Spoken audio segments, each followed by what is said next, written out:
அனைவருக்கும் வணக்கம். என் லைஃப்பில் இந்த மாதிரி ஒரு பெயின்ஃபுல்லான ஒரு சுச்சுவேஷனை நான் ஃபேஸ் பண்ணதே கிடையாது. மனசு முழுக்க வலி வலி மட்டும்தான்.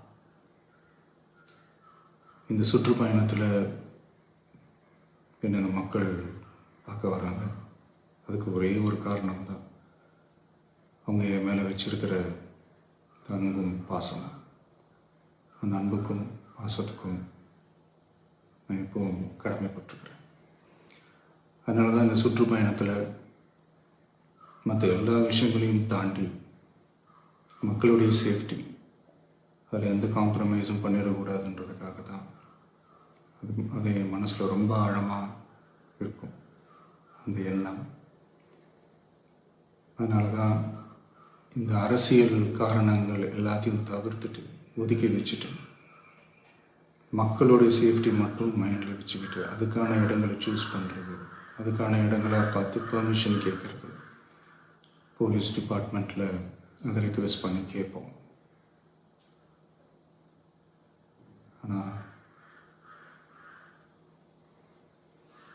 நடக்கக்கூடாதது நடந்துருச்சு. நானும் மனுஷன் தானே. அந்த நேரத்தில் அத்தனை பேர் பாதிக்கப்பட்டு இருக்கும்போது எப்படி அந்த ஊரை விட்டுட்டு என்னால் கிளம்பி வர முடியும்?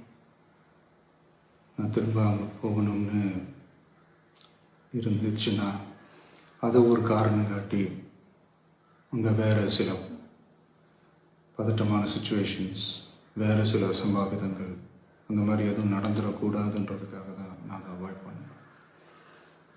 இந்த நேரத்தில் சொந்தங்களை இழந்து தவிக்கிற அத்தனை குடும்பங்களுக்கும் என்னுடைய ஆழ்ந்த இரங்கலை தெரிவிச்சுக்கிறேன். எனக்கு தெரியும், என்ன சொன்னாலும் இது ஈடையாகாதுன்னு எனக்கு தெரியும். ஹாஸ்பிட்டலில் ட்ரீட் பண்ணிகிட்ருக்கிற எல்லாருமே சீக்கிரமாக க்யூர் ஆகி வரணுன்றதை இந்த நேரத்தில் நான் வேண்டிக்கிறேன். கூடிய சீக்கிரமே உங்கள் எல்லாரையும் நான் சந்திக்கிறேன்.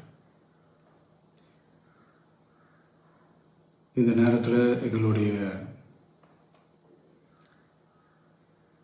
வலிகளை, எங்களுடைய நிலைமையை புரிஞ்சுக்கிட்டு எங்களுக்காக பேசின அரசியல் கட்சிகளை சார்ந்த நண்பர்கள், தலைவர்கள் அனைவருக்கும் என்னுடைய நன்றியை தெரிவிச்சுக்கிறேன். கிட்டத்தட்ட ஒரு 5 மாவட்டத்துக்கு பிரச்சாரத்துக்கு போனோம். இந்த மாதிரி எதுவுமே நடக்கல. ஆனால் கரூரில் மட்டும் ஏன் எப்படி நடக்குது, எப்படி நடக்குது? மக்களுக்கு எல்லா உண்மையும் தெரியும். மக்கள் எல்லாத்தையும் பார்த்துக்கிட்டு இருக்கிறாங்க. கரூரை சேர்ந்த அந்த மக்கள் அந்த உண்மையெல்லாம் வெளியில் சொல்லும்போது எனக்கு கடவுளே நேரில் வந்து இறங்கி அந்த உண்மைகள்லாம் சொல்கிற மாதிரி எனக்கு தோணுச்சு. சீக்கிரமே எல்லா உண்மைகளும் வெளியில் வரும்.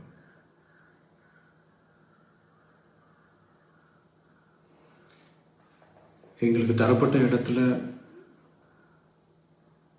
நாங்கள் போய் அந்த ஸ்பாட்டில் நின்று நாங்கள் பேசிட்டு வந்தோம். அதை தாண்டி எந்த தவறும் எங்கள் சைடில் நாங்கள் எதுவுமே செய்யலை. பட் இருந்தாலும் எங்கள் கட்சியை சேர்ந்த நிர்வாகிகள், தோழர்கள் மேலே எஃப்ஐஆர், அது மட்டும் இல்லை சோஷியல் மீடியாவை சேர்ந்த நண்பர்கள், தோழர்கள் அவங்க மேலே எஃப்ஐஆர்லாம் போட்டு இப்போ பிடிச்சிக்கிட்டு இருக்கிறாங்க.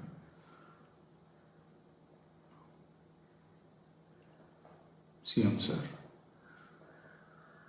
உங்களுக்கு ஏதாவது இந்த பழி வாங்கணும் அப்படின்ற எண்ணம் ஏதாவது இருந்துச்சுன்னா என்ன வேணாலும் பண்ணுங்க. அவங்க மேலே கை வைக்காதீங்க. நான் ஒன்று வீட்டில் இருப்பேன், இல்லை நான் ஆஃபீஸில் இருப்பேன். என்ன வேணாலும் செய்யுங்க. நண்பர்களே, தோழர்களே, நம்மளுடைய அரசியல் பயணம் இன்னும் ஸ்ட்ராங்காக, இன்னும் தைரியத்தோட கண்டினியூ